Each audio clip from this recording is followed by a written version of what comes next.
Hi, Jeff Higley with Hotel News Now. I'm here with Danielle Hess and Bryan Wroten from the Hotel News Now staff at the Phoenix Lodging Conference, and it's been an interesting day to say the least. How I could characterize this, in my opinion, if there's like a nervous optimism. It's no longer cautious, because I think there's some nervousness in the industry. We know that eventually RevPAR is going to go negative. We heard this morning that maybe by 2018 it might dip below that even mark. So we also know that there's nervousness around whether deals are going to get done. There's nervousness around whether money is actually available. So there's a lot of nervous optimism, and I say optimism because everybody's still very buoyant. There's still a lot of pep in everybody's steps. They're still looking forward to what the rest of this cycle has to offer. So that nervous optimism is really permeating throughout the whole grounds here at the Arizona Biltmore.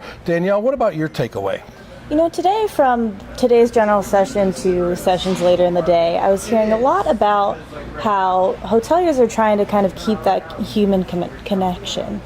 And that's interesting because at the same time, they're trying to implement technology and thinking about ways to possibly cut labor costs with robots and other technologies. So going forward, I think it will be interesting to see if their opinions stay the same, if it is all about that human connection and if that's what the guests want, or if it does lean more towards everything is, kind of do it yourself, and it goes more towards that technology side rather than the human connection.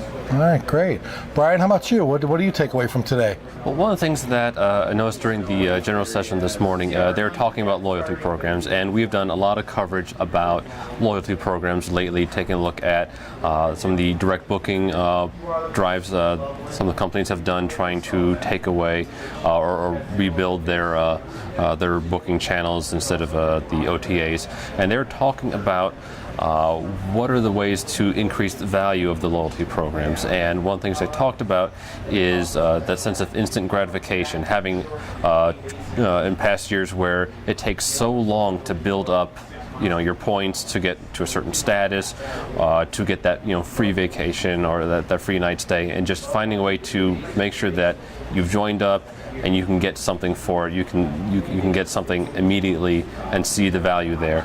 And the other thing they talked about with loyalty programs is for those who have been with the program for years, who are traveling all the time, who are staying in hotels and they're staying loyal, figuring out ways to improve service for them so that they get to feel like they are special. They are VIPs within the hotel system. They are recognized for their loyalty.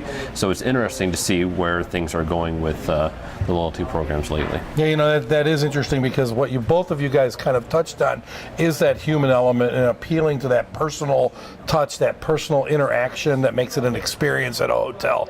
And instant gratification. Everybody wants to be that that person that gets the pleasant surprise. So it's quite an interesting way to approach it. And at an investment conference, for those types of topics to be coming out, that's pretty amazing to begin with. So with that, thanks for tuning in, and we'll talk to you tomorrow.